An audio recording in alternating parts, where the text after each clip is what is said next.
In this final movie, I'll review the settings that I recommend you change inside the Preferences dialog box. Assuming that you have Photoshop open, go to the Edit menu if you're working on a PC. That would be the Photoshop menu if you're working on the Mac. Then choose the Preferences command, which is much higher in the menu on the Macintosh side, and then choose General. Or even more simply, you can press the keyboard shortcut Control-K here on the PC or Command-K on the Mac. You definitely want to turn off Export Clipboard.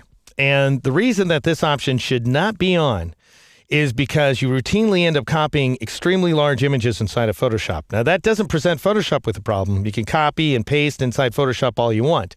But then when you switch to a different application, Photoshop by default tries to export that gargantuan clipboard information to the operating system, and at best, that creates a huge slowdown, and at worst, the operating system ends up choking on it. So unless you're just copying wee little graphics that you're then turning around and pasting into Microsoft Word or some weird workflow like that, turn this checkbox off. I also turn off Use Shift key for tool switch. That way you can switch between the marquee tools, for example, by pressing the M key instead of having to press Shift M. Zoom resizes windows. That's turned off by default on the PC and on by default on the Mac. I recommend you Macintosh people turn it off. And the reason is this way you get consistent behavior between the zoom tool and the zoom commands. So then if you want to zoom without resizing the window, you press Control plus or Control minus on the PC. That's Command plus or Command minus on the Mac.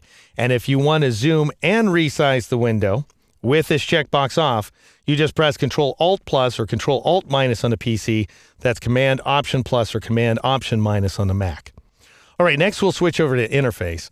And by default, when you're reviewing an image into standard or full screen modes, you'll see this light gray background behind the image, which I don't think offsets the image nearly well enough. So I recommend you darken that up by clicking on this pop-up menu here, select custom color. For some reason, it comes up blue, which is weird. Anyway, change the H and S values to 0.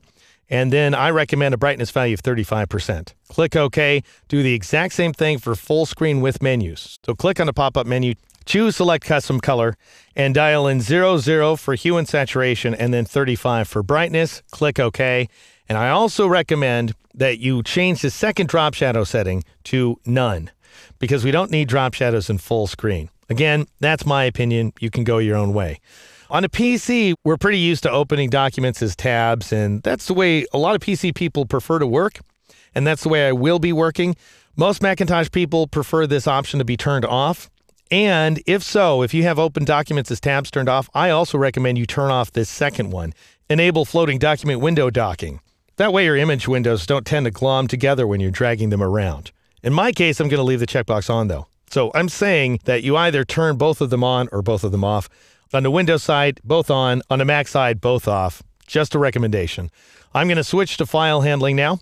This I really want you to do. Change Maximize PSD and PSB file compatibility from Ask to Never. Now, this is specifically a recommendation for keeping your file sizes down. Otherwise, you're going to have gargantuan huge images. The only reason not to do this is if you work with Lightroom a lot and you want to be able to see the previews inside Lightroom. This way, you won't see previews inside Lightroom. You will inside the bridge, but not inside Lightroom. But I think it's worth it because you get smaller files. All right, now I'm going to switch to performance.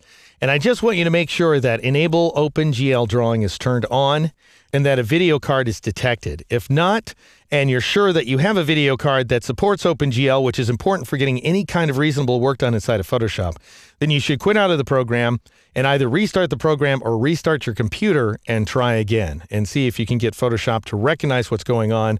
Otherwise, you may have to call your video card vendor. All right, now I'm going to switch over to cursors, and I'm going to turn on Show Crosshair in Brush Tip. Just a personal preference, I want you to know that I'm doing it.